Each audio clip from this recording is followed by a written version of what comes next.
Bydd y cyfarfod yma yn cael ei recordio ar gyfer cofnodion ac yn cael ei ddarlledu ar-lein yn hwyrach ymlaen. Os nad ydych yn hapus gyda hyn, gadewch y cyfarfod nawr. Diolch. Dyna ni, iawn, croeso chi gyd yma. Gobeithio chi gael Nadolig llawen a diddig. Mae'r cyfarfod cyntaf yn y flwyddyn newydd. Croeso chi yma. Ymddiheuriadau, Anwen, i dos swyddogol, ia.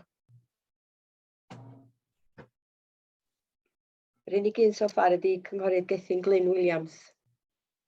Iawn, oce, diolch yn fawr. Rwy'ch gael y lleill nes ymlaen. Datgan diordeb rhywun? Y fi, Mr Cadeirydd, ar 4.2. Iawn, diolch yn fawr. Sy'n neb arall sydd y gwelai. O'n i mlaen i'r cofnodion. Sylwio gynnig bod nhw'n gywir.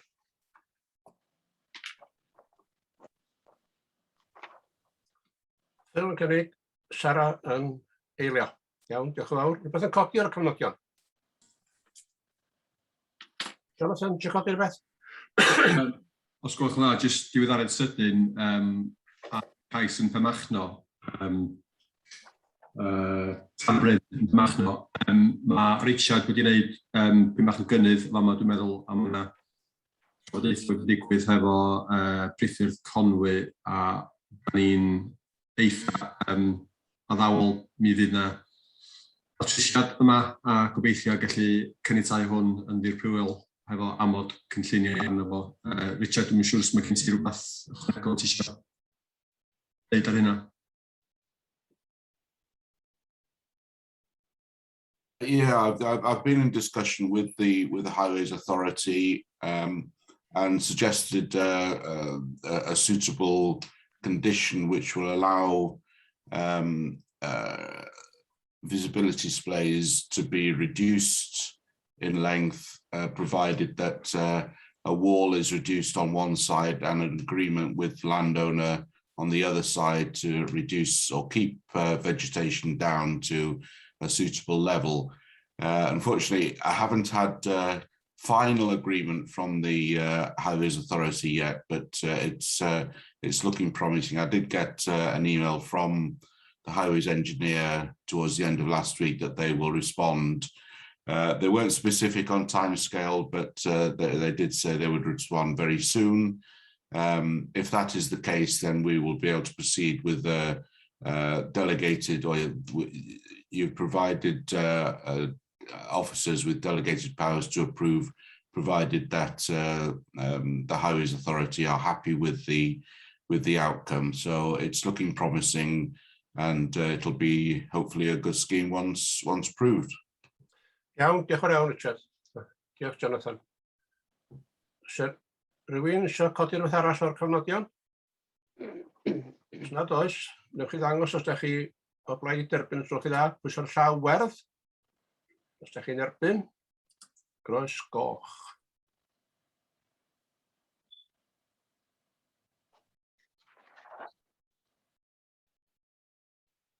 Iawn, hwn ydi gario, dydi, Iwan? Wedi gario, yndi. Oce, diolch yn fawr o hwnna. Reit, o'n i mlaen felly i'r ceisiadau. Maes parcio Pen y Pas, Nant Gwynant. Os yw'n cymryd hwn?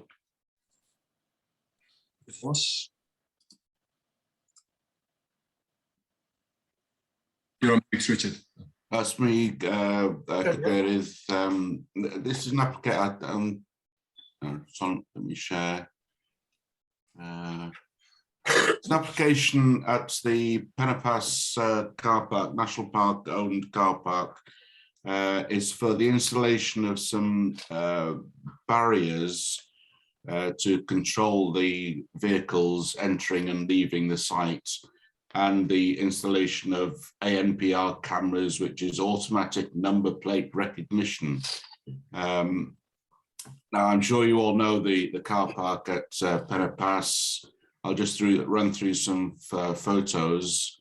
The proposal is to install a pair of barriers between what is the car park attendants' little shack here and these bollards here across there, which will help and assist with the pre-booking system that is now in place at Pen-y-Pass.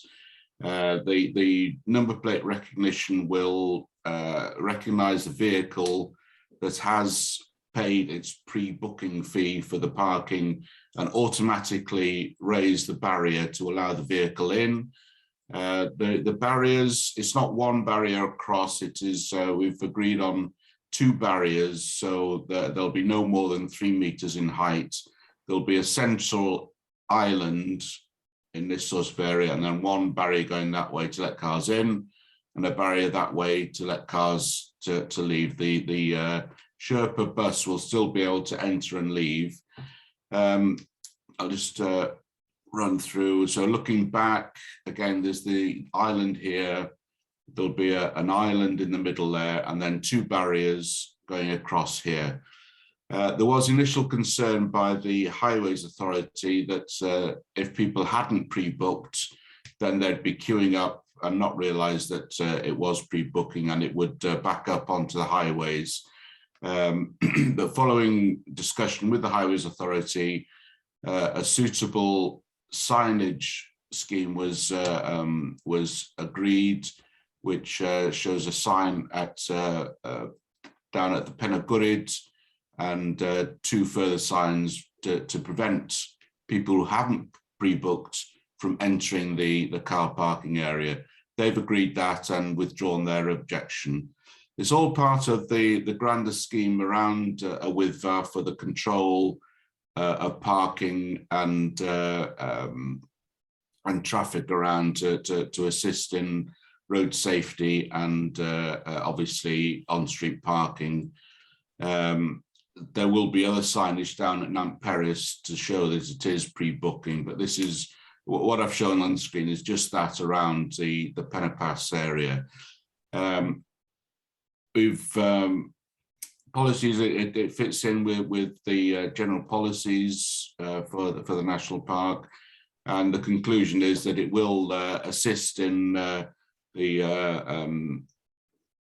problem of highway parking in and around a WIDVA, and the barriers have been designed so that they are the minimum requirements.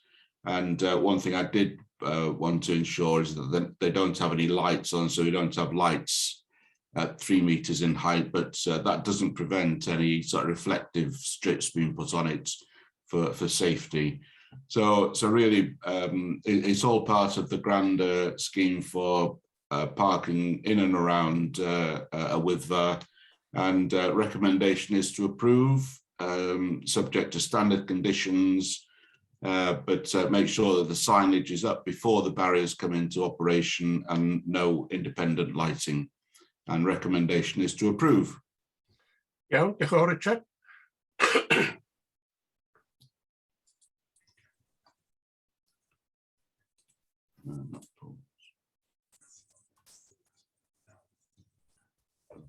Hang on.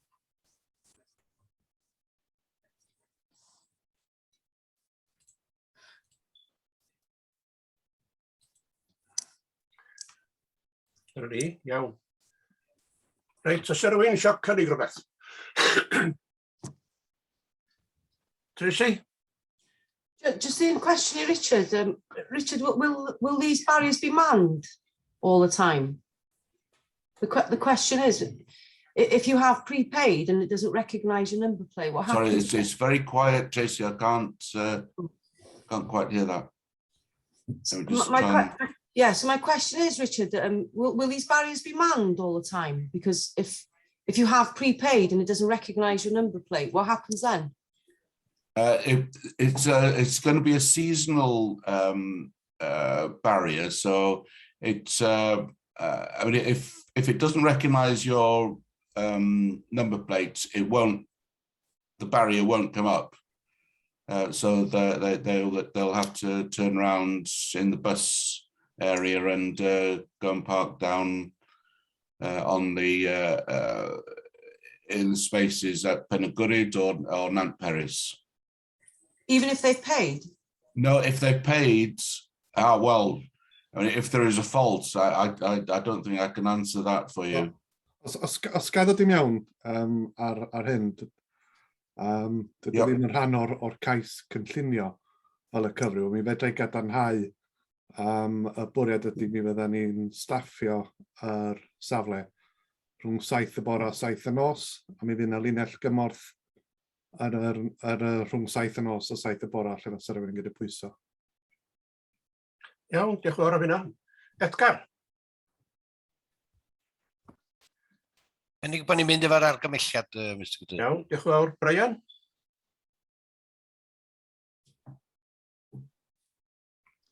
Thank you, Chairman. I have a related question to the one of Tracy. I support the application, but I just had some concern also about the whether they know anything about the vulnerability of that equipment to the sort of extreme weather that we get up there, and whether it would be robust enough for that situation. In terms of its location and planning issues, I don't have a problem. But the operational stuff does give me a little bit of concern. Fydde ateb y cwestiwn yna hefyd, sef mynd y gytundeb yna lle efo'r cwmni. So os yw'r offer yn torri lawr, mi bydden nhw yn cael ei galw allan i drwsio. So mi bydden nhw'n mynd ymlaen y flwyddyn i blwyddyn. Reit. Tim? Just dwi'n cefnogol iawn o beth sy'n cael ei awgrymu fama o ran egwyddorion cynllunio. O ran sut mae'n gweithio, mae gen i rhywfaint o brofiad a di hwn ddim yn lle i drafod hyn, ond mae yna issues efo a broblemau. Iawn, diolch yn fawr. Phil?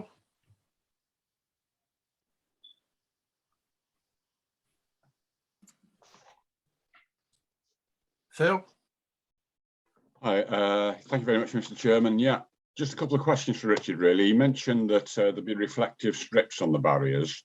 Can we be assured that they're not going to be painted some garish colour as well?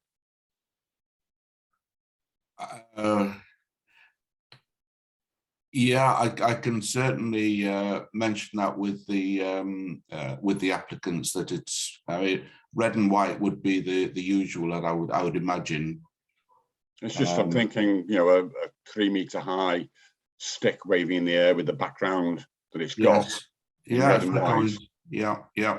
The other question was, if a car and people will come in, even though there's big signs all over the place saying it's prepaid, if they come up to the barrier and there's another one behind them, is it going to be possible for them to turn in the bus turning area? I would imagine it would be, yes. There's 21 metres between the barrier and the highway, so which is plenty enough for 2, possibly even 3 cars to line up, line abreast. Okie doke, thank you very much. Iawn, diolch Phil. Ifor? Question i Richard. Be di capacity yr car park now on, Richard? What's the capacity of the car park now? Oh, capacity of the car park, I think, is around about 70. It depends how neatly cars park. I know there is white lines and so forth, but there is some areas that they can park without going within the white lines. But I think it's somewhere between 70 and 80, something like that. Iawn, okay. Iawn, hapus I weld hwn cael ei moderniddio. Os di heb cael ei wneud, os ni'n eilio'r cynnig hefyd. Diolch. Iawn, diolch yn iawn. Right, Mike. Thank you, Chair. Yeah, I took one of the questions I was asking about the capacity of the car park, because I think we all recognise this is going to be a new approach, which I think is long overdue. I do have a concern about, it's okay saying we've got signs saying it's pre-booked at different places, but people just don't read signs. And I'm concerned about what's going to happen when you get congestion at the car park barrier by people who haven't parked and people who are trying to park and things. I think all we can do is sort of suck it and see how this works this year and learn from it. But yeah, very supportive of the idea. I think it's a great initiative. Iawn, diolch yn iawn, Mike. Reit, dwi'n gael llaw neb arall i fyny ddod sy'n siarad, dyna ni bleidlais rwan. Pawb sydd o blaid, rhywch chi'r saith werth yn sgwlwch chi dda, arall y gros goch. Mae hwn wedi cario pob o blaid ydi fanna.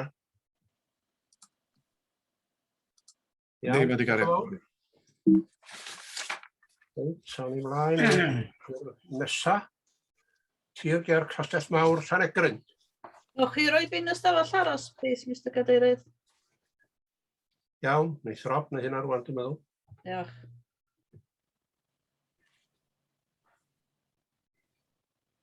Anwen yn yr ystafell aros, Mr Cadeirydd. Ga i atgoffa pawb i dynnu i law ar yr saith weld i ffwrdd, os gwelwch chi dda. Ond mi na hynna i bawb wan. Di'r dim. Reit, gawn ni mlaen i'r cais nesaf te. Pwy sy'n cymryd hwn? Fi. Diolch Mr Cadeirydd. Bore da pawb. Na just shario sgrin.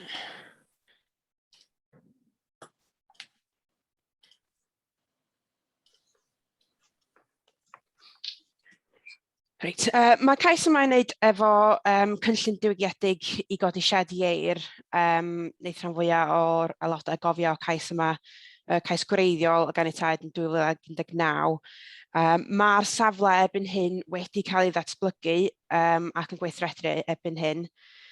Felly mae'n bwysig cofio bod egwyddor y datblygiad wedi sefydlu'n barod. A felly mae'r asesiad y cais yma yn ei wneud hefo'r newidiadau o'r cynllun gwreiddiol yn unig. Na fynd trwy gyd o'r newidiadau. Mae'r cynllun sydd ar y top y sgrin ydy'r cynllun gwreiddiol o ganiatâd 2 flynedd yn ôl. A'r cynllun ar y gwylod, dwi wedi highlightio yr newidiadau i wneud o'n haws i pawb. Does o ddim newid i maint na lleoliad ar y adeilad ei hun. Na fynd trwy y newidiadau i'r adeilad ei hun. Yn gyntaf mae lleoliad a dyluniad y ffaniau a fentiau wedi newid.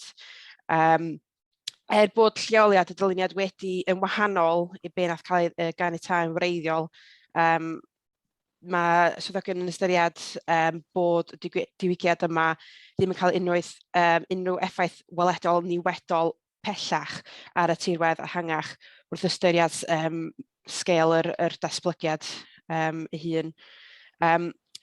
Tydi iechyd yr ymgyrchedd ddim wedi codi yn y pryderon, ond maen nhw wedi gofyn am cadarnhad pellach trwy datganiad technegol.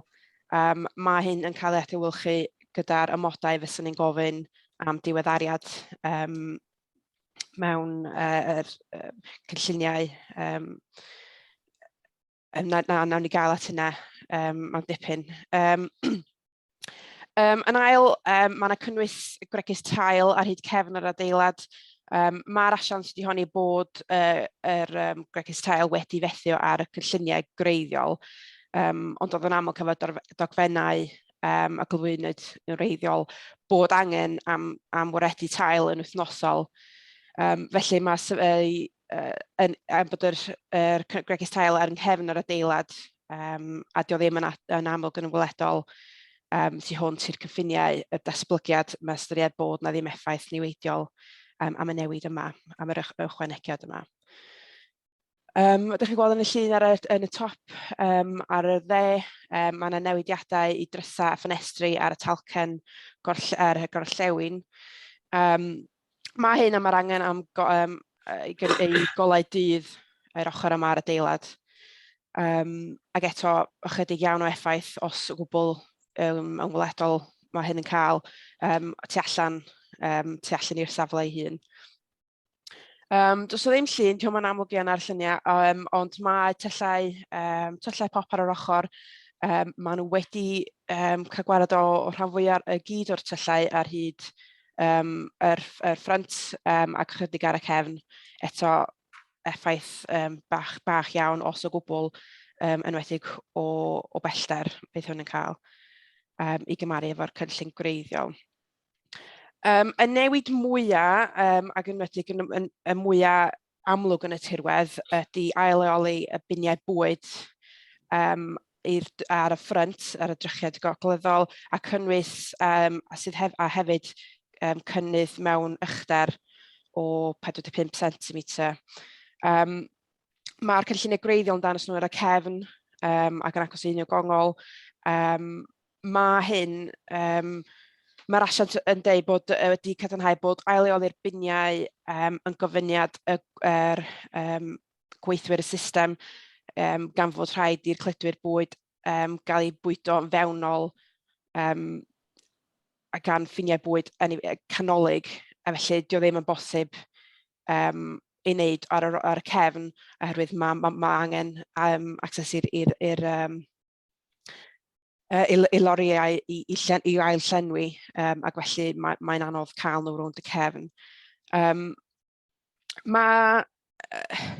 Ar ôl pwys y mesur, bod mae nhw yn fwy amlwg yn y tirwedd, o ran sgêl datblygiad ei hun, ac y ffaith bod chi'n gweld yr adeilad y tu nôl iddo fo, mae'n ystyried bod hwn yn gallu bod yn ddefyniol cyn belled y bod cynllun Cynllunio yn cael ei weithredu i trio sgrinio hein ychydig yn fwy. Os yn edrych ar y cynllun safle ei hun, mae yna newidiadau o ran lleoliad y trac a mae yna caled o gwmpas yr adeilad. Mae'r trac ei hun, mae'r ymgeisydd wedi defnyddio trac cae presennol i fynd fewn i'r safle yn lle creu trac newydd, darn o trac newydd, a mae hyn wedi arwain at lledu'r trac presennol ac ardal caled mwy ar gyfer man troi ar hyd y drychiad gogleddol. Mae diwygiadau yn wneud â trac mynediad yn unig a does o ddim newidiadau i'r mynediad oddi ar y ffordd ei hun. Mae'r cynllun Cynllunio diwygiedig yn ystyried y newid y ddadlunio'r trac ac felly ystyried bod hyn yn dderbyniol yn ymodol fod y cynllun Cynllunio yn cael ei weithredu. O ran yr mannau caled, mae hein wedi cael ei wneud i weithredu cynnwys y gregus teil ac y trac mynediad, a mae yna man parcio mwy ar yr ochr hefyd. Eto, mae effaith weledol y mannau caled yma yn fach iawn yr ystyried y cyd-destun, ac ddim yn amlwg iawn tu allan i'r safle ei hun. Eto, hefo cynllun Cynllunio yn cymryd ystyried y newidiadau yma hefyd. Fel ydych chi'n gweld, mae'r cynllun Cynllunio yn wneud ar hyn dwi wedi mae'r cylch coch rownd hynna. Does o ddim newid i cynllun Cynllunio wrth y mynediad o'r ffordd, a mae mesuriadau gwella beomwriaeth wedi, does o ddim newidiadau hynna, mae hyn yn aros fel y ganiatawyd yn flaenorol. Does o ddim gwrthwynebiad wedi cael ei godi gan Cyngor Naturiol Cymru gyda'r cynllun Cynllunio newydd. Fel ydych chi'n gweld, dwi'n gwestiwn yn amlwg iawn yn y lluniau, ond un o pryderon mwyaf cymdogion yn enwedig oedd y ffaith bod dim gwaith Cynllunio, dim plannu wedi cael ei cymryd lle ers i'r adeilad cael ei adeiladu. Dwi wedi cael cadarnhad bod yr ymgeisydd wedi bod yn plannu dros yr wythnosau dwytha. Dwi'n gwybod os ydych chi just yn gallu gweld yn y lluniau rhai y lluniau o'r plannu sydd wedi cymryd lle yn yr wythnosau dwytha. Dwi'n dall bod ffensiau yn fod i cael ei roi fyny wsos yma ar y safle i wneud siŵr bod dim niwed yn cael ei wneud i beth sydd wedi cael ei blannu.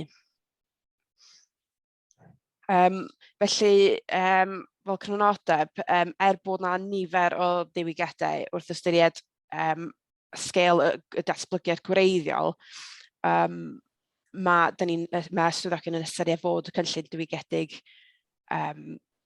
ddim yn rhy amlwg yn y diwedd i gymaru hefo'r datblygiad sydd wedi cael caniatâd yn barod.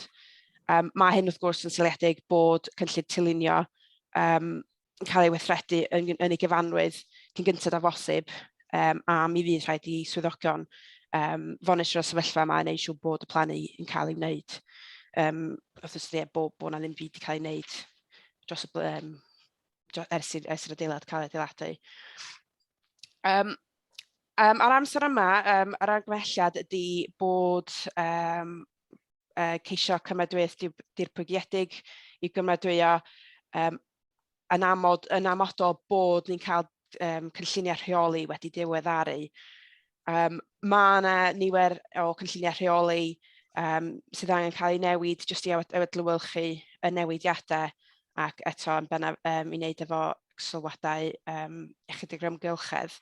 Mae yna hefyd gofyn yn un o'r amodau greiddiol i diweddaru y cynlluniau rheoli yn flynyddol, a tydyn ni ddim wedi derbyn hynna hyd yn hyn.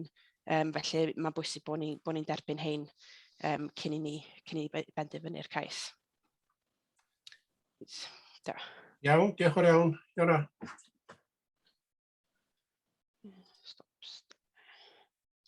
I'r dim, reit. John Pugh gynta.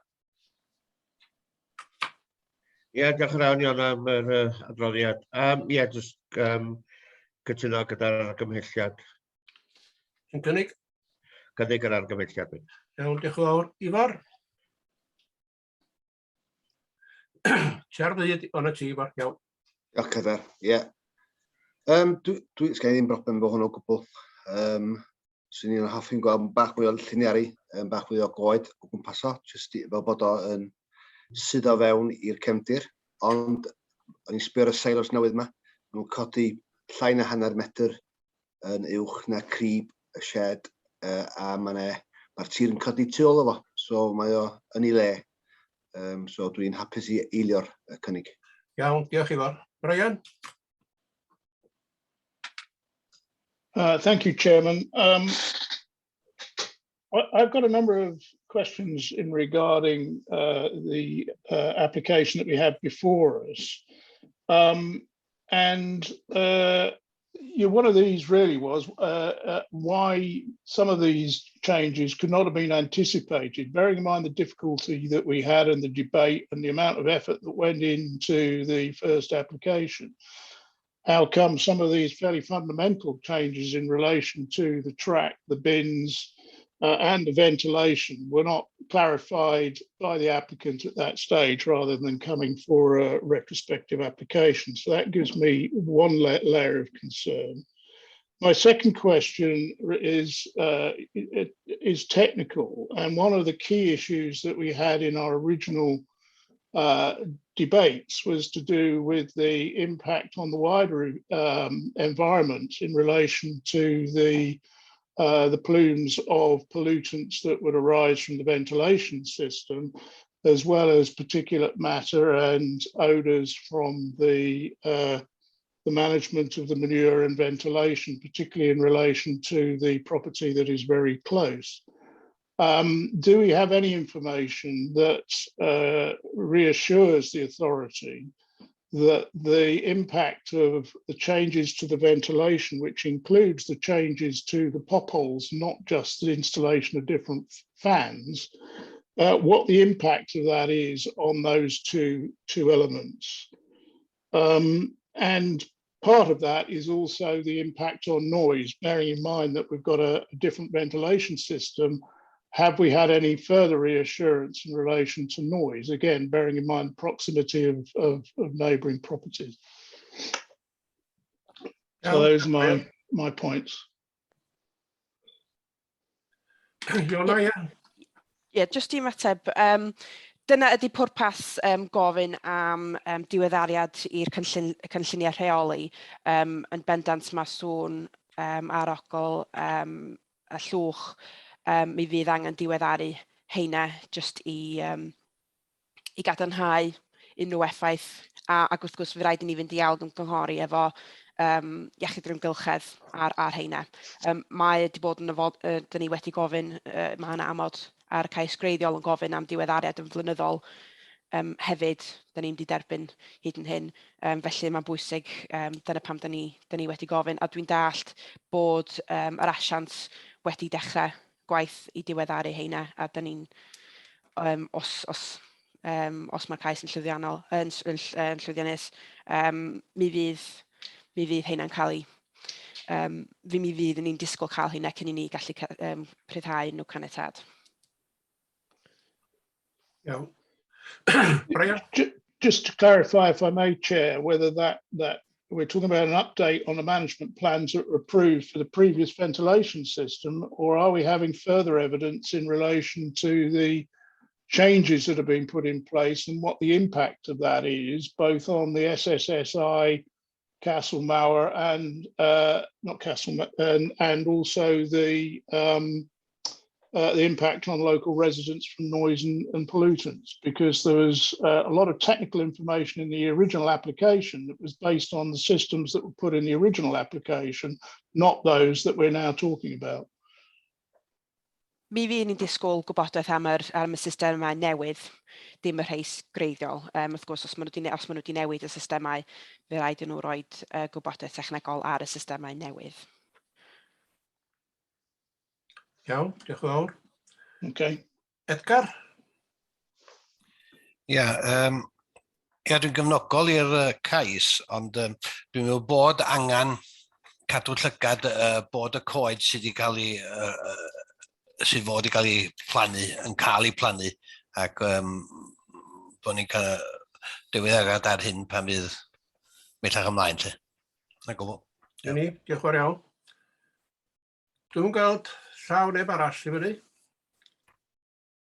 Felly, awn ni i bleidlais felly. Pawb sydd o blaid caniatáu, llaw werdd, os ydych chi yn erbyn, croes goch.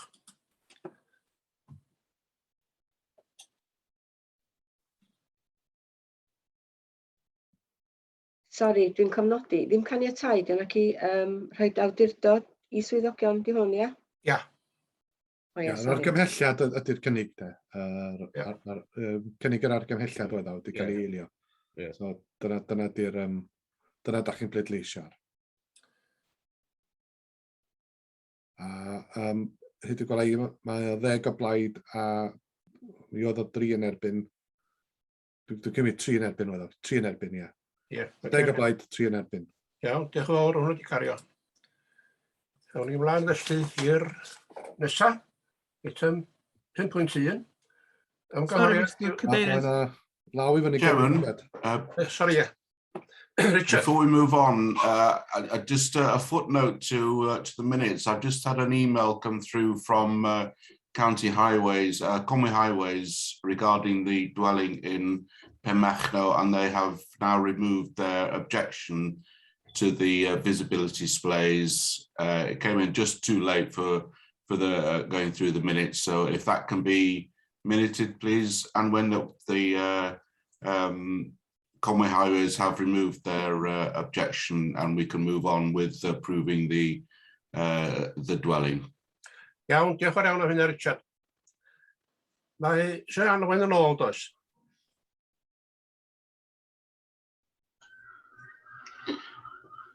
Mr. Gai ymddihiro bod fi wedi bod yn hwyr dyma, ond bod yr ellellod wedi taro'r system. Ond jyst i gadarnhau na nes i ddim pleidleisio ar yr eitem ola. Ia, o'n i sylwi. Iawn, diolch yn fawr chi. Mr. Cadeirydd, mae Anon yn ei hol. Reit, diolch yn fawr iawn. Awn ni ymlaen i'r eitem nesaf felly, ymgynghoriad diweddar Llywodraeth Cymru. Jonathan, ia? Ia, diolch Cadeirydd, fi sy'n cymryd hwn. Elliw sydd wedi paratoi'r papur, ond di allu ddim yma heddiw, felly na i gyflwyno fo. Dwi'n ymwybodol bod Geraint o'r adran polisi yma hefyd, felly Geraint yn gallu wyrach bod fewn ar y manylder, os mae yna gwestiynau ar y manylder. Pwrpas y papur ydy, mae yna 4 ymgynghoriad bwysig iawn. Allan ar hyn o bryd, 1 wedi cael, mae yna 3 dal yn agored o ran y cyfnod ymgynghori. A mae o jyst i rei crynodeb i chi, di'r ymatebion llawn ddim yma. Mae'r swyddogion wedi bod yn drysau iawn yn paratoi ymatebion llawn iddyn nhw gyd. Mae'r papur yma jyst yn crynhoi cyfeiriad ni fel swyddogion o ran ymateb i'r 4. Mae bydd nhw'n sydyn iawn. O'r gyntaf, fel ydych chi'n gweld, yn ymchwiliad gan y Pwyllgor Llywodraeth Lleol a Tai Senedd. A da ni wedi cynnig sylwadau ar hwnna fel ydych chi'n gweld sydd yn cydnabod yr sefyllfa yr argyfwng da ni mewn ar hyn o bryd yn yr ardaloedd yma. Fysych chi'n cofio ddaru'r Pwyllgor Cynllunio ei hun ysgrifennu at y gweinidog flwyddyn dwytha yn codi pryderon ac yn pwysleisio yr argyfwng tai da ni'n gwynebu. Felly mae'r sylwadau ar yr un cyntaf yn adlewyrchu hynny dwi'n gobeithio. Ac da ni'n croesawu'r cyfle i reid sylwadau ar hwnna. Mae'r ail bapur ymgynghoriad deddfwriaeth a polisi gynllunio ar gyfer ail gartrefi a llety gwyliau tymor byr. Mae hwn fydd yn dod o flaen unrhyw newidiadau deddfwriaethol i'r system gynllunio.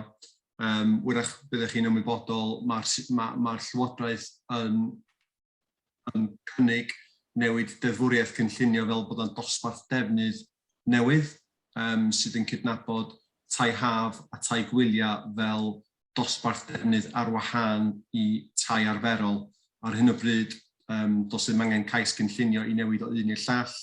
Bydd hwn yn dod â y potensial, a mae yna broses i ddilyn i gyrraedd y pwynt yna os mae'r deddfwriaeth yn newid, ond bydd o'n cyflwyno'r potensial i bobl gorfod gofyn am caniatâd cynllunio i newid o dŷ, i tŷ haf neu tŷ gwyliau ac yn ôl eto. Da ni'n coelio bod hwn yn mynd i reid rheolaeth dros y sefyllfa sydd yn teimlo bach allan o'r reolaeth ar hyn o bryd, a felly mae'n rhywbeth fel da chi'n gweld o'r cynnwys yn rhywbeth da ni yn cynnogi'n grydd. Mae'r trydydd un ar materion chydig bach ehangach ar diwygiadau i hawliau datblygu a geniateir. Fel da chi'n gweld o'r sylwadau fan'na, da ni'n gefnogol o'r rhai agweddau maen nhw'n cynnig ac yn codi pryderon ar un neu ddau ar ei eraill. Dwi'n hapus mynd fewn i hyn os da chi eisiau trafod nhw. A wedyn mae'r pedwerydd papur, dim yn uniongyrchol yn bapur ar materion cynllunio, ond mae'n amlwg yn anuniongyrchol yn effeithio ni fel awdurdod cynllunio, sef y papur ar cynllun tai cymunedau Cymraeg. Dwi'n ymwybodol bod yna ddiddordeb mawr yn yr ardaloedd yn parc yn y papur yma, sawl cyrff cymunedol yn ymateb i hwn. A wedyn, da chi'n gweld bod yna sylwadau ni i'r papur yna. Mae yna rhai cynigion eitha arloesol gan y Llywodraeth yma.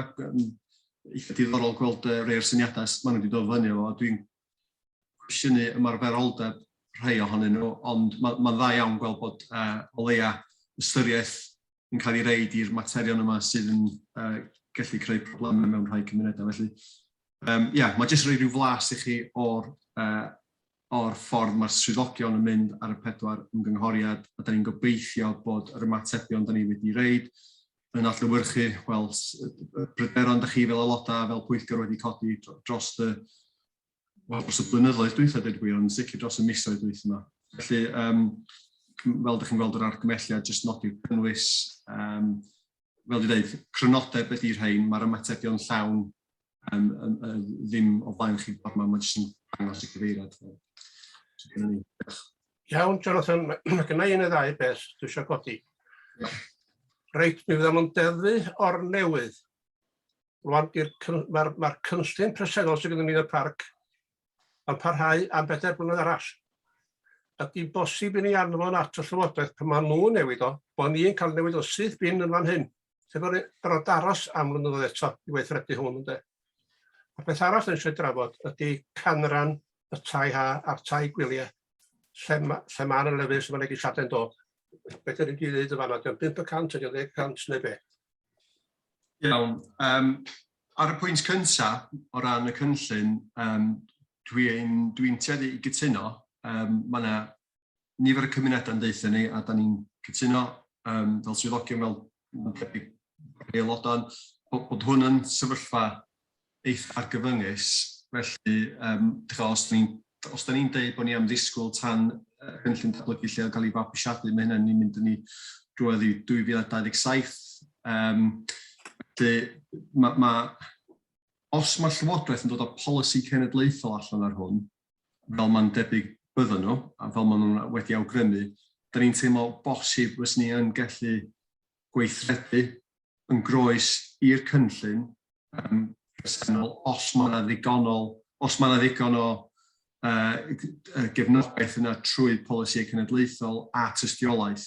Mae hwnna'n rhywbeth yn amlwg os ni'n gallu ddilyn bob gais ar ei heiddiant. Mae top tudalen 38 yn eich pecyn yn egluro sut fyswn ni'n defnyddio fo efo'r union sefyllfa yna cadeirydd. Felly mae'r paragraff yna yn egluro hynna, so dwi'n gobeithio fod hynna yn cyrraedd bryderon ar hynna. Felly mae'r potensial i ni weithredu'n gynt, ond yn amlwg fysa rhaid ni ddisgwyl i'r Llywodraeth o ddynnu efo polisi cenedlaethol o leia, dwi'n meddwl, cyn dechrau gweithredu yn groes i'r cynllun. Ar yr ail bwynt, yn amlwg ar ryw bwynt rhaid ni ffurfio polisi ar sut fysyn ni yn gweithredu hyn, ar ba bwynt fysyn ni yn gwrthod neu'n caniatáu ceisiadau i newid o un dosbarth defnydd i'r llall. Wel, mae hynna'n fater i ni drafod fel Pwyllgor. Sgynna i ddim syniad be ydych chi sôn yn trothwy fan'na, Elwyn, fysyn ni'n derbyn pobl newid o dŷ i tŷ gwyliau os fysa niferoedd o tai gwyliau mewn cymuned yn isel. Bosib bysyn ni, dwi'n gwybod be fysa trothwy yn 10% neu 5% neu 20%. Dwi ddim yn gwybod, mae hwnna yn rhywbeth rhaid ni gyflwyno papur i chi yn y dyfodol, a rhaid i chi gytuno fel Pwyllgor Cynllunio be fysa trothwy addas yn y sefyllfa yna. Iawn, diolch yn fawr. Bosib fysa trothwy bosib yn wahanol o un cymuned i'r llall hefyd yn aml. Wrach, so allai drafod efo Gwynedd hefyd, mae'n debyg. Da ni yn gweithio'n agos iawn efo Gwynedd ar y mater yma. Ydwedodd y swyddogion o'r Llywodraeth wrthon ni pan o'n ni gorod hefo ni, bydd hyn ddim ond yn effeithio ceisiadau newydd, a dim effeithio dim oll a beth sy'n bod yn barod. Owain?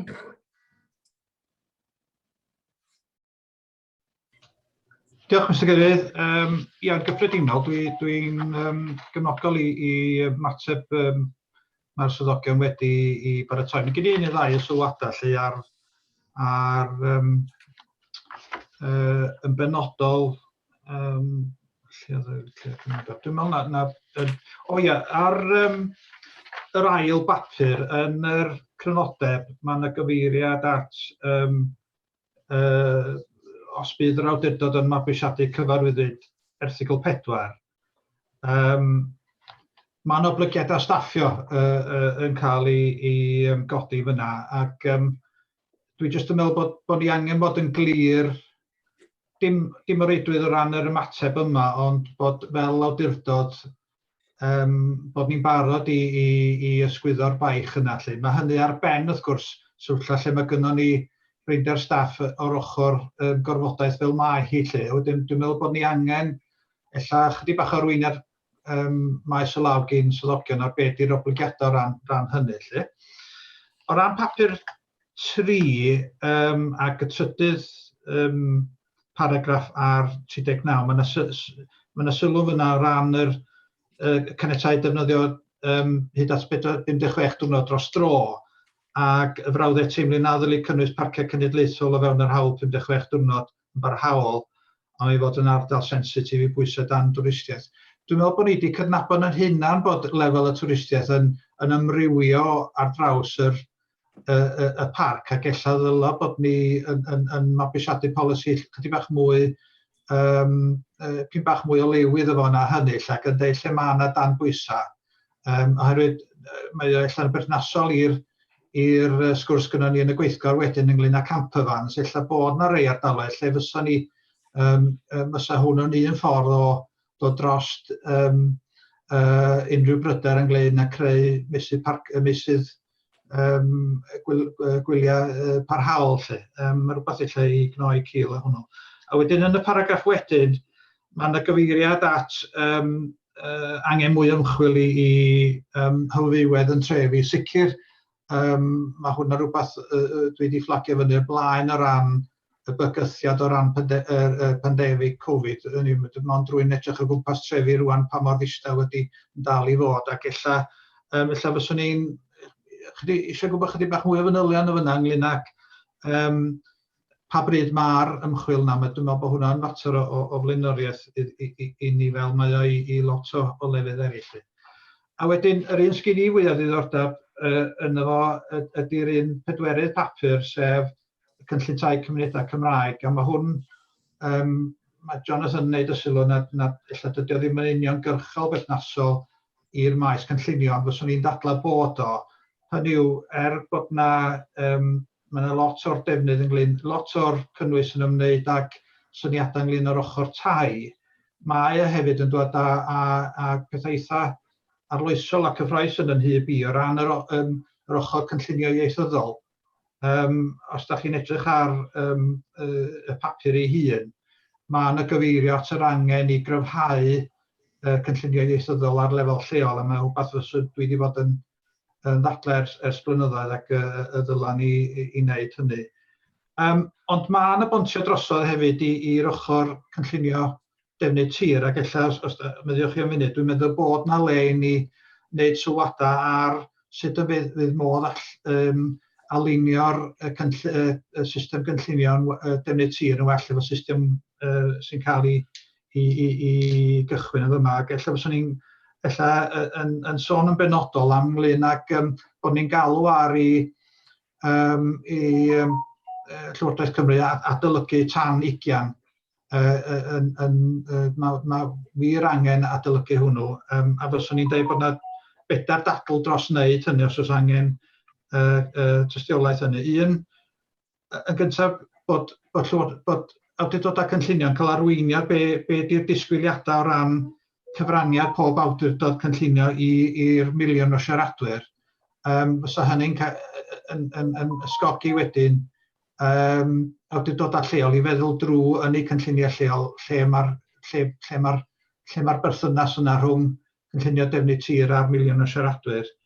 Dwi'n meddwl safbwynt paratoi cynlluniau lleol, dwi'n meddwl bod angen arweiniad cliriach o beth mae cynaladwyedd y Gymraeg yn olygu. Ar hyn o bryd mae'r asesiad cynaladwyedd yn ofnadwy o'n elwig o safbwynt y Gymraeg, a fysa mae angen arweiniad cliriach ar hwnnw. Y trydydd peth, mae'r papur ei hun eto am y tro cyntaf hyd y gwn i'n trafod y syniad o ardaloedd o sensitifrwydd ac ardaloedd o bwysigrwydd. Ac eto, mae yna sgyfeiriad at hyn yn tan 20, ond does na ddim diffiniad o heina, a mae o'n gofyn i awdurdodau lleol diffinio beth di sensitifrwydd a phwysigrwydd. Ond o fewn cyd-destun lle mae'r Llywodraeth ei hun eisiau gweld pob ran y Gymru lle mae'r iaith yn ffynnu, dwi'n meddwl bod ni'n gofyn i'r Llywodraeth ei hunan roed rhyw fath o feini praw o beth di sensitifrwydd a phwysigrwydd. Ac yn ola un rhywbeth sydd yn agos iawn at ynghalon ni, a dwi'n gwybod yn agos at galon Jonathan, oedd Jonathan yn rhan o'r criw nath lunio'r methodoleg ar gyfer wneud asesiadau iaith yn 2005. Ond di hwnnw erioed wedi cael ei gydnabod i'r Llywodraeth ei hun erioed wedi cydnabod bod yna methodoleg, ac dwi'n meddwl bod hwn yn gyfle iddyn nhw roed i llaw ar eu calon a dweud, wel, dyma beth da ni feddwl efo asesiad o beth di sensitifrwydd neu asesiad o bwysigrwydd, bod yna methodoleg swyddogol i gefnogi hynny. Ga i jyst hefyd glirio efo Jonathan, ydy hwn yn ymatebion o ran yr awdurdod ei hun, ydy o'n ran awdurdodau parciau cenedlaethol ar y cyd? Dwi'n meddwl bod o'n bwysig bod hwn yn mynd yn enw yr awdurdod ei hun os ga i wneud y pwynt yna nôl allu. Diolch yn fawr. Iawn, Jonathan, llawn ôl fan ewan? Diolch Cadeirydd, diolch Owain. Na i'm ymateb yn fanwl un o gyd, jyst yn sydyn iawn. Da ni wedi pwysleisio Owain y pwysigrwydd y goblygiadau ariannol mae'r newidiadau cynllunio ar y papur ymgynghoriad cyntaf yna yn codi. Mae hwnna'n rhywbeth cyson wedi codi, ac hefyd y pwysigrwydd mae hwn angen i weithredu trwy y system trethu, y system trwyddedu ac y system cynllunio. Wneud ddim gweithio, dwi'n meddwl, yn unigol, ac mae angen yr adnoddau i gefnogi hynna, felly gobeithio bod hynna yn rhywbeth eitha clir yn ein ymateb.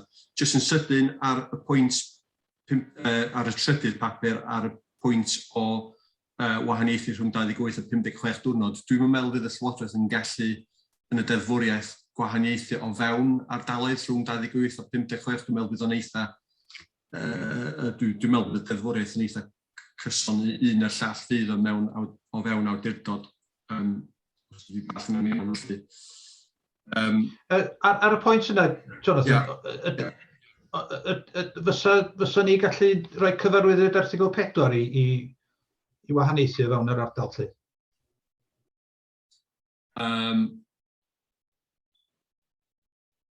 Dwi'n meddwl fysa hynna'n bosib, fysa. Issue adnodda di un o pryderon mawr fel ydych chi'n gweld o'r ymateb fanna o ran cydymffurfiaeth a dyna di'r pryder mwyaf sy'n ni. Fel ydych chi'n gwybod, mae'r cydymffurfiaeth dan bwysau fel mai. Dwi'n gweld cynyddu i 56 diwrnod yn cynyddu'r pwysau lle sgyn ni ddim yr adnoddau i reoli hyn. Felly gall erthygl 4 fod yn gymlethdod yn hynny, ond mae'n bosib. Just ar y pwynt olaf, dwi'n cytuno 100% o ran mae rhai cryfhau cynllunio ieithyddol.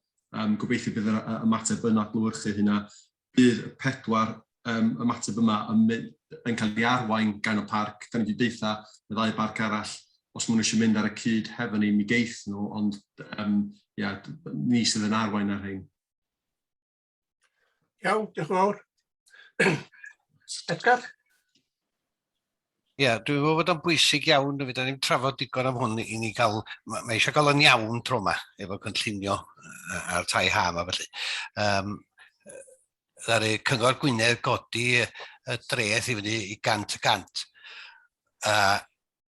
O'n i wedi gwybod yn gadeirydd y cyngor ar y pryd, a ges i ganodd o bobl ar y ffôn, gyrru e-mails i fi, ac gyrru llythyrau hyd yn oed, yn dweud bod Cyngor Gwynedd yn racist ac yn bod yn erbyn Saeson ac yn y blaen. Ond mae'r Saeson wedi cyrraedd ni ddim, maen nhw wedi cau y lwpol. Dwi'n bod chi wedi gweld hynny yn Lloegr, maen nhw wedi cau o... Nid y gyfan gwbl nag di, Edgar, yma'n cynio mae o, de? Tydio ddim yn gyfan gwbl, de? O, ni fod o drwy Lloegr, o dwi wedi cael falle. Mae'n cynio mae di godi.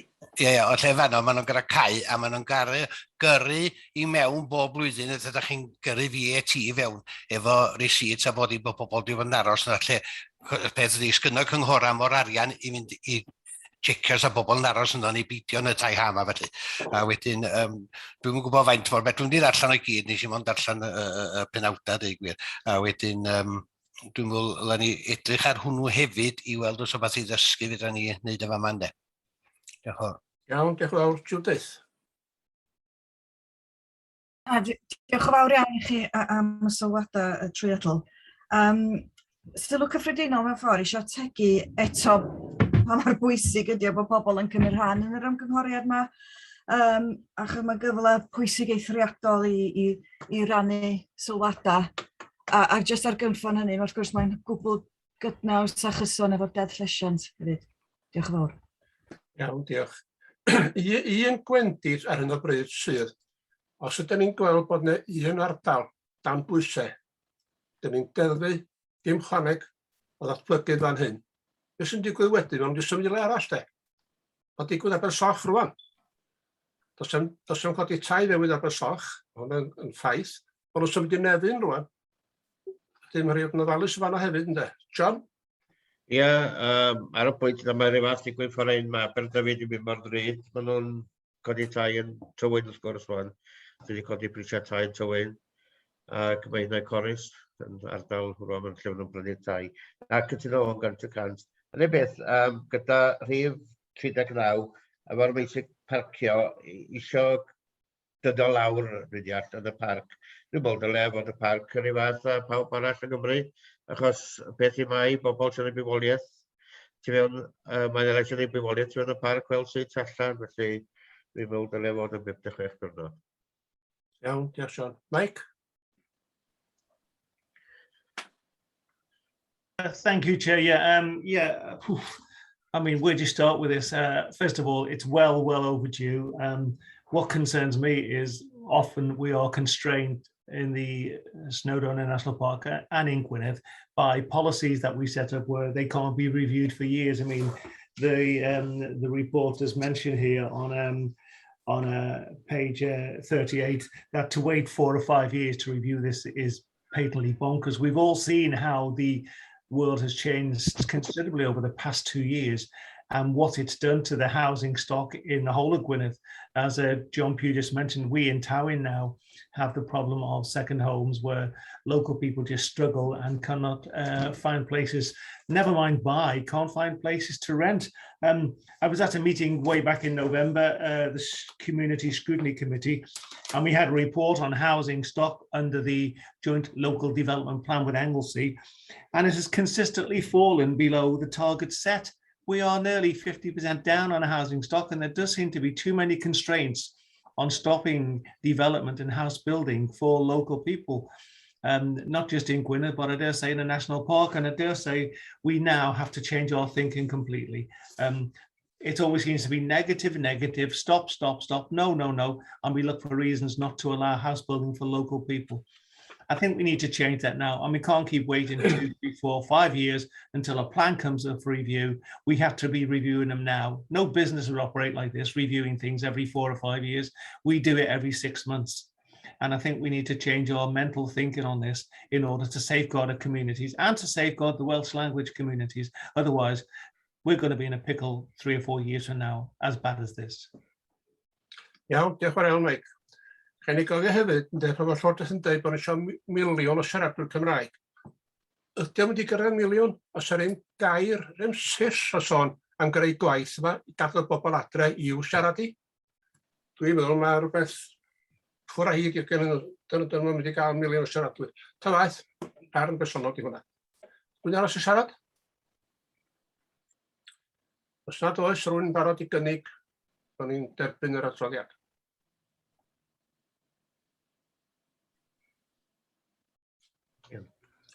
Sara, yn gynnig rhywun yn eilio? Brian yn eilio? Oce, nawr i ddangos wrth eich glwch chi dda. Paws o'r blaid, 7 werdd. Paws yn erbyn yn gros goch.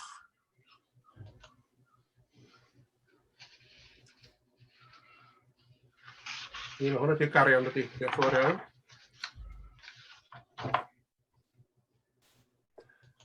Reit, awn ni ymlaen i'r nesa.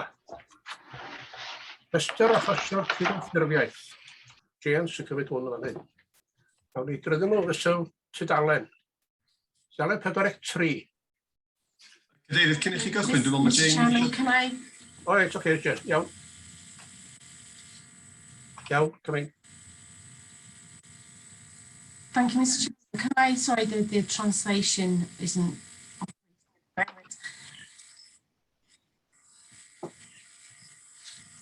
Yeah. Apologies. I'd like to just raise, I think, an issue that was raised at the last committee, which I wasn't in attendance. I'm aware that there was a few concerns raised about the compliance list and the updates provided. Just to advise members that we've worked very hard, in particular David has worked very hard to update this time round. Obviously, there sort of hasn't been a lot of time since last committee and this committee, but we've tried to review it as best we can and provide updates to most of the cases that are on there. Where there hasn't been updates, we've stated that there hasn't been any updates in respect to that. As you can appreciate, obviously the compliance section of Jonathan's intimated earlier and previously that we have got limited resources. Hopefully during this year, that will only improve with Alice returning and also myself reverting back to the compliance section at the end of my secondment. Just to provide sorry, there's an echo. Just to provide an insight, we are going to be looking at reviewing the whole compliance list and how we report that to the Planning and Access Committee. But obviously it's a work in progress and something that we can only do as we get more resources in the compliance section. I hope that members will note that there has been a change around in the list this time round. And I'd just like to thank David for all his hard work in relation to providing that update and progressing it so quickly during the time that we've had.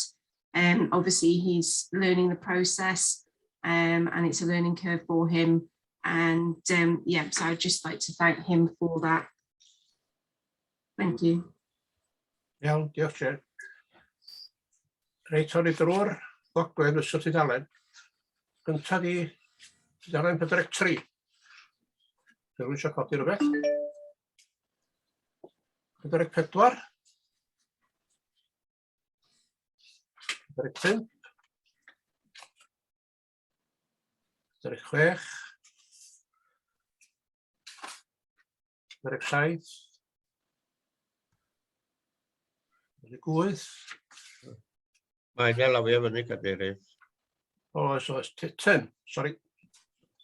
Sori, Mr Cadeirydd, ga i mynd yn ôl i tudalen 44 efo Zip World.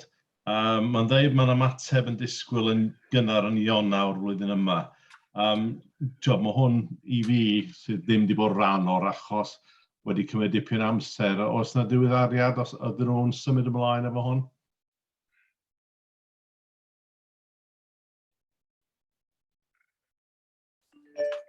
Pa'r ydy hwnna, Tim? Apologies, which number is that on page 4? It's number 5 on page 44.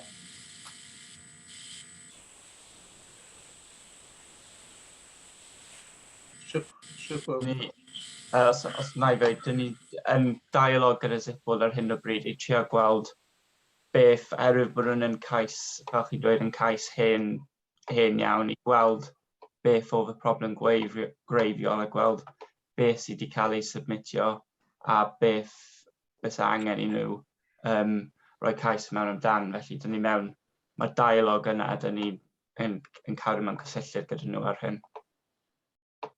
Diolch yn fawr i chi. Iawn, diolch. John? Ie, rhif 48 o terno rwan. 16 ac 17, mae dipyn o broblemau yn hyn. Mae'r unrhyw lleol wedi gofyn i hwn wedi pwyllgor. Oce.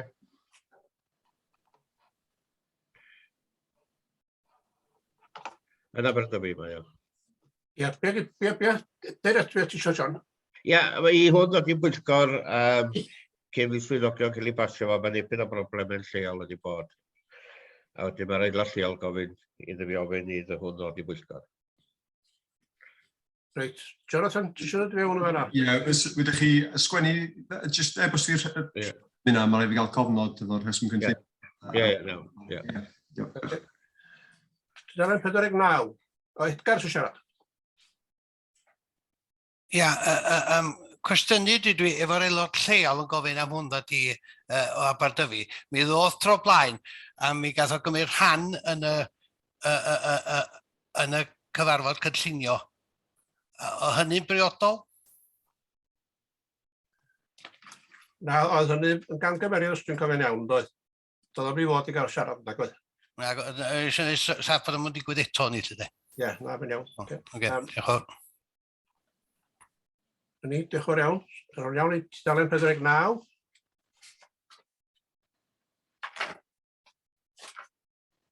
Pumdeg.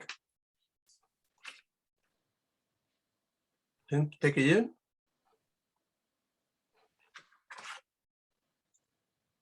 52. 53. John? Siarad fi, John. Oce, rhif 37, oes yna rhyw ddatblygiad wedyn? Dwi'n adrodd hwn sylfaen. Beth yw rhif, John? 37. 57. Ar tudalen 53. A rhif 37 ar tudalen 53. 53, oce. Tir yn Hengwrth Llanelltid. Ie, sydd i fod ariad o fan'na.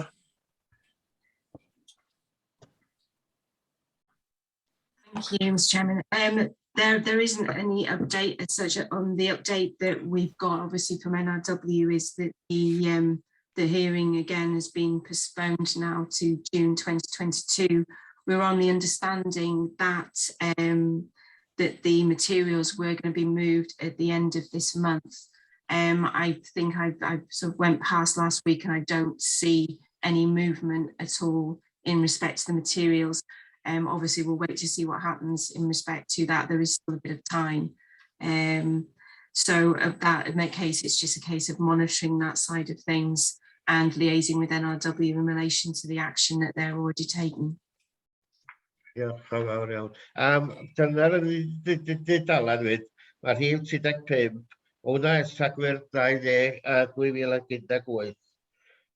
So mae'n amser hir wan ydy. Oes yna rhyw beth yn digwydd fan'na, neu rhyw bryder, neu? I can respond to that. I did actually undertake a visit and with the owner summer of last year, and we have advised them that we will be looking at taking action. What we need to ascertain there is the land ownership issue side of the situation, and that's why that we are going to be looking at doing a requisition for information for that to ensure that the land ownership, that we've got that correct before sort of proceeding with taking formal action, but they are aware that we will be taking formal action. Diolch yn fawr, Jen. Iawn, diolch Jen. Tudalen 54. 55. 56.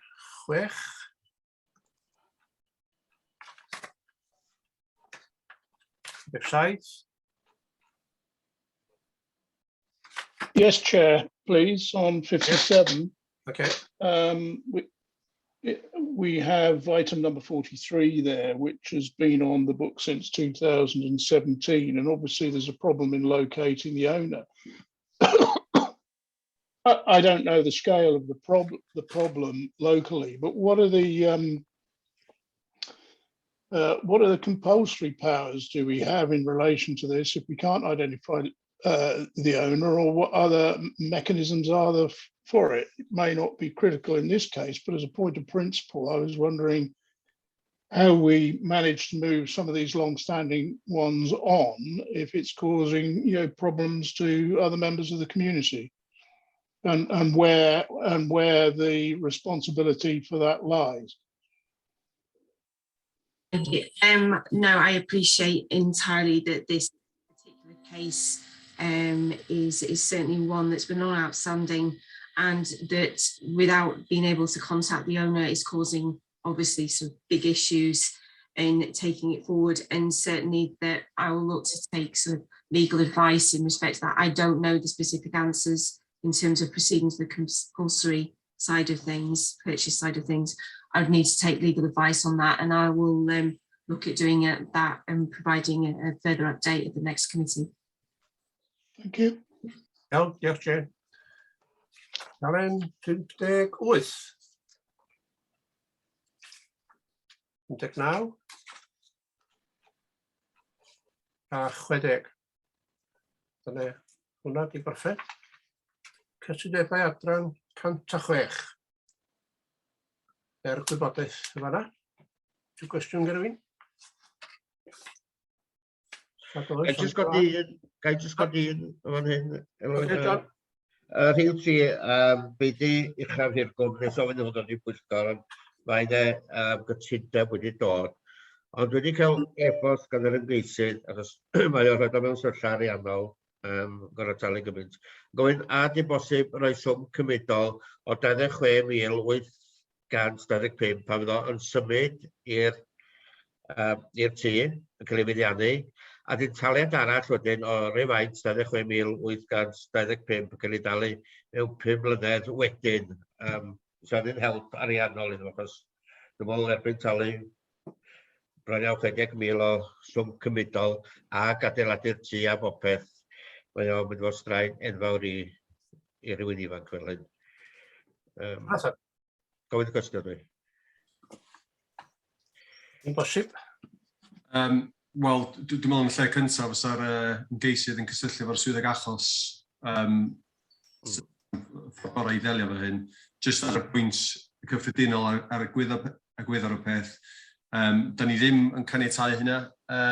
Prif reswm am hynna di jyst, fel ydych chi'n gweld o'r rhestr yma o'ch blaen chi, mae bwysau capacity ar yr ochr gydymffurfiaeth, a dwi'n meddwl os ni'n dechrau mynd i'r system o ganiatau taliadau symiau cymudo yn dilyn meddiannaeth hyd at fel esbonio 5 mlynedd ar ôl meddiannu'r tŷ.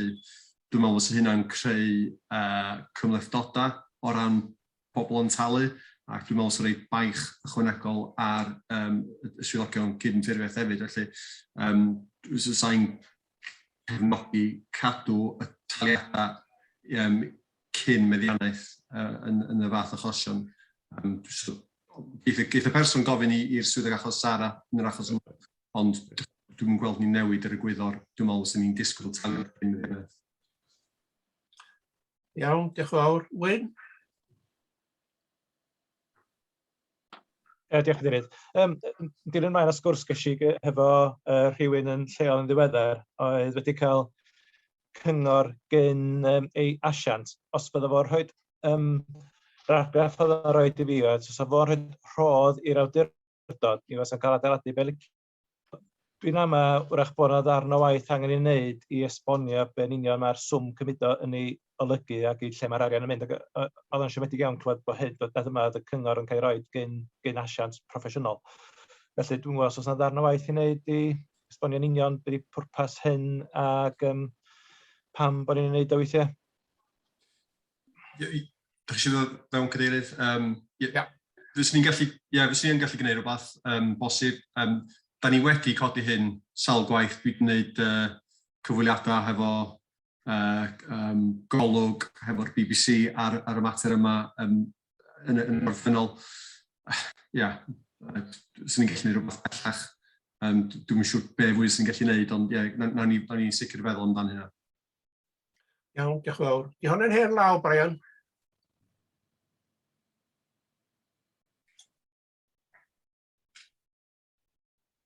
Ydy, oce. Iawn. Sorry, old hand. Iawn, diolch yn fawr. Dwi'n gweld neb arall eisiau holi dim byd yma. Felly, ydych chi yn gytun bod ni'n derbyn? Sorry, Mr Cadeirydd. Ni, pawb ddangos os gwelwch chi dda. Sorry, Mr Cadeirydd, mae llaw i fyny. Oce. Owain. Ia, cais ola ar 63, dwi'n gwybod bod ni wedi cael eglurhad bod hwn wedi dynnu nôl. Sgyn i'n co ni gael gwybod be oedd y rhesymau am hynny, ai oedden nhw'n rhesymau cynllunio ynglyn â'r amodau, neu oedd o, os oedd o rhesymau na ddim yn cynllunio, yn amlwg dwi'n meddwl bod ni angen gwybod, ond fysa'n ella jyst rhyw esboniad bach o fyna yn helpu ni. John? Cais Abergwyn Gregin, ia? Lle nathon ni ymweliad safle. Dalen 63, ddech chi'n sôn am? Ia. Ia. Abergwyn Gregin, John. Ia, dwi'n gwybod os... Well, actually, sorry, I can answer that, Chairman. It has been withdrawn. The site has been purchased by the Abergwyn Gregin regeneration body, and they have put an application in now to use that area of land as car parking for local residents rather than the dwellings. So it's moved on from the dwellings. Diolch yn iawn. Pawb yn derbyn yr adroddiad, dewch chi ddangos saith gwerth.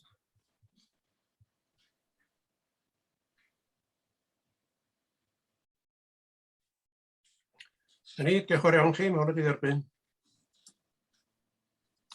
Awn ni mlaen, felly dudalen 65, ceisiadau na ffender yn wydarnynt ers 13 wythnos am mwy gwybodaeth. Yw gwestiwn ar hwnna? Dros yr udalen i 66, Capel Bethlehem Bryn Crug.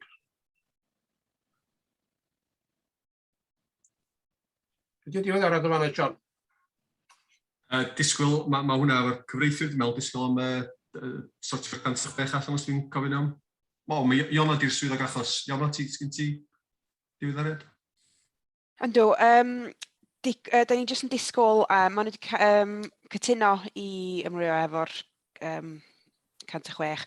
Da ni jyst yn disgwyl manylion Land Industry mwyn pasio ymlaen i dechrau'r cytundeb. Dwi'n meddwl na dyna cwbl da ni'n disgwyl am rwan.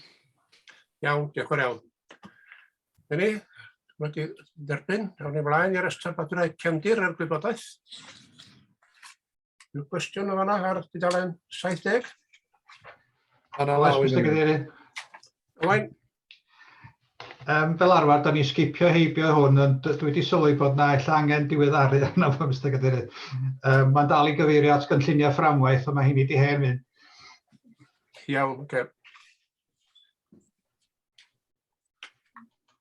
Dudalen 71. Ar gwybodaeth eto. 74. Ceisiadau wedi ei gwrthod i hyn. Ar gwybodaeth. Sy'n rhyw gwestiwn? 75. 76. 77. A dyna ni. Penderfyniad ar yr apel yn Nolgellau. Jonathan, siadrodd ar hwn? Wel, Ionawr y swyddog achos eto, dwi'n gwrs... O ia, Ionawr, oce. Mae yna'r gwybodaeth, dwi'n disgwyl Ionawr drwy'r adroddiad sa bod gennych chi rhyw gwestiynau penodol yma.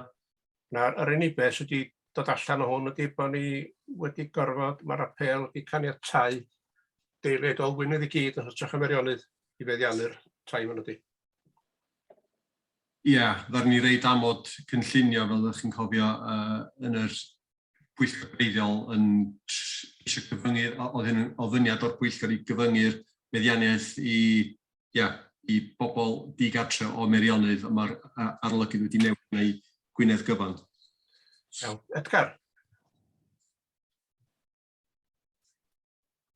Cwestiwn i, wel, o'n i wedi deud ar y pryd bod yna ddim pethau cynllunio i wrthwynebu o'n lle cyntaf, ac na i'm eisiau fod ar gefn ni oedd y peth.